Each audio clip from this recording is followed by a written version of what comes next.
This latest chapter of Black Clover was intense. We had Yuno versus the Devil King Lucifero, the life regret of Seke, and Savage Mode Asta. Previously, the many captains of the Clover Kingdom, after facing Lucifero and getting tossed around with ease, would draw the creature's attention with their overflowing optimism, as Asta would capitalize on this opportunity, appear behind the Devilish Royal, and swing his Demon Slayer sword at him. However, on account of Lucifero's evasion, Asta was only able to clip the tip of one of Lucifero's horns off, a gesture which absolutely infuriated the monster, as to be blemished in such a way by such a vastly inferior creature was overwhelmingly frustrating. This is by far the most serious we have ever seen Lucifero be in the midst of combat, as he pulverized Asta beneath his heel, stomping him into oblivion before being saved by the female captains, as he was now unconscious and out of his Devil Union mode. They would now see Asta as their only hope of defeating this thing, as he was actually able to deliver damage to it, and so from there it pretty much just became a game of hot potato with Asta as Lucifero pursued him. We see some impressive attempts here, but ultimately the captains were no match.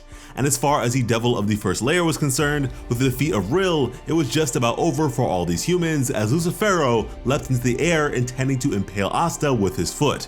However, when he landed, Asta was out of harm's way, and to his side was a star-like construct. Yuno was here in protection of Asta, alongside Sylph and Mimosa. With this latest chapter, we would immediately open up to the perspective of Seke, who was reasonably cowering in the presence of this diabolical villain who'd laid out all of these captains. And for Seke, even before then, the presence of all those other calamities given form were unsettling enough. But now it seemed to him that death was a guarantee and victory was an impossibility, as he laid there held down by the devil's gravitational pressure. And so with this in mind, he would have to question how in the world the likes of Yuno and Mimosa were standing up to him. Lucifero would, in an instant, close the distance between himself and Yuno, raise his hand, and demand that Asta be given to him for proper punishment. In response, Yuno would use his star magic to place Mimosa and Asta elsewhere, but more specifically right in front of Seke. Meanwhile, Yuno himself appeared behind Lucifero's back, and here Yuno would swing and actually connect. However, despite landing his hit, it did no damage at all. He could not cut this thing. Lucifero was well beyond Zenon's capabilities. And this to me just says that by working together, Asta and Yuno should be able to handle this guy, as they both provide what the other lacks. Yuno can make the hit happen, and Asta can ensure that damage is delivered. Because right now, the difference in their magical power was not something that could be easily bridged or done alone. Which for me, only made the reappearance of Mereo Leona yet again all the more satisfying. This woman right here might just be my second favorite character now, just behind Noelle. She is such a badass and never stays down. Literally, all the captains are down for the count and can't continue without Rill's Valhalla spell. But Mereo Leona is a different breed, a different animal, a lioness, and would attack yet again.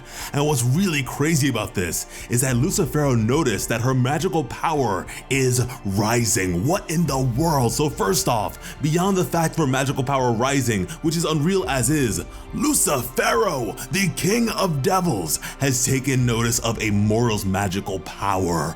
What? And not just him, so too has the second layer devil. This cannot be understated. Devilish society is all about magical power and how much you've got. If both of these supreme devils are paying attention to her, that says a whole lot. Also, I'm totally getting Vegeta and Nappa vibes from these two devils. Keep your eyes out on this little guy. He is here for a reason, and you already know it is going to be super important. But from there, Yuno and Mereo Leona would charge onwards, as oh my goodness, what a fiery beast. Her eyes here have changed as well. I would not be surprised if we ended up seeing a new form for her or something like that in due time. Mind you, this is immediately after she achieved a feat more impressive than the very first Wizard King against that ancient demon.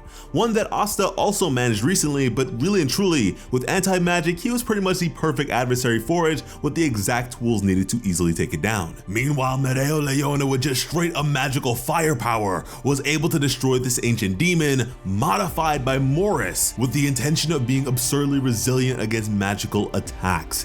Gotta give this lady her respect. Anyways, Seke would now find that thanks to Yuno's magic in close proximity, he could move yet again. And as he looked to Yuno, the possessor of a 4-leaf grimoire and a second grimoire as well, on top of being the prince of the Spade Kingdom, he figured that the two of them were born different from one another to begin with. that the difference in their power was decided from the very beginning. From there, Seke would cowardly seek to flee alongside Mimosa, now trying to act like a brave protectorate, using the name of the king to further his case. Meanwhile, Mimosa was completely ignoring him and attempting to heal Asta, much to Seke's shock. He would tell her to hold off until after they get out of Dodge, which would provoke her to ask him to please shut up. The reality being that Mimosa too was terrified. She wanted nothing more than to run away with Asta, but she also knew that that is not what Asta wants. Seke would then look to Asta and remember how he had looked down on him back when they first met. Back in his hometown, Seke was a big name and his life for the most part was actually pretty great. So much so that he couldn't help but look down on those beneath him. He was really and truly a product of his society's magical propaganda and prejudice. But then he would remember being defeated by Asta. From then on, he blamed Asta for all the troublesome predicaments he found himself in. Asta, who in actuality bore no resentment towards the man. In fact, when the two met back up later on, Asta would recognize him, name and all, and despite their previous encounter being pretty negative, was proud of the guy for getting as far as he did and hoped that the two of them could do their best as magical knights. And these thoughts clearly bothered Seke because at least with Yuno, he had an excuse. Meanwhile, Asta should be a nobody, yet he is so much more than that. However, Mimosa was struggling. She did not have enough magic remaining to heal Asta. In fact, the spell would break in the process, making it so that she couldn't heal him at all. As just then Asta, with his words shaky, would thank her and get back on his feet, sword in hand and blood falling from all over. This man must have taken so many hits to the head that he thinks he's Maria Leona. Mimosa would call out to him, telling him that he was in no condition to fight, but as the battle raged on nearby, Asta would breathe heavily and promise to join the others in just a little bit. And this is when Mimosa would realize Asta was not hearing her at all. He was like a bull seeing red. Tears would well up in her eyes and she'd beg him not to die. Seke was now shaking. He just couldn't understand. Asta was a mess. What could he possibly do if even all the captains together were nothing to this devil? He'd wonder what the point of a magicless peasant joining the fray would even be, as he would then remember all the incredible things Asta has been able to do. Furthermore, going on to reflect on his own life, he mostly just clowned around and lived with his feet propped up. What ended up being a crushing reality of his own worthlessness that made him ugly cry, wondering why he never tried to become stronger like Asta did. A lesson to be learned here is that natural talent and privileges only account for so much and can only go so far. With hard work, even someone at the very bottom can become so much more.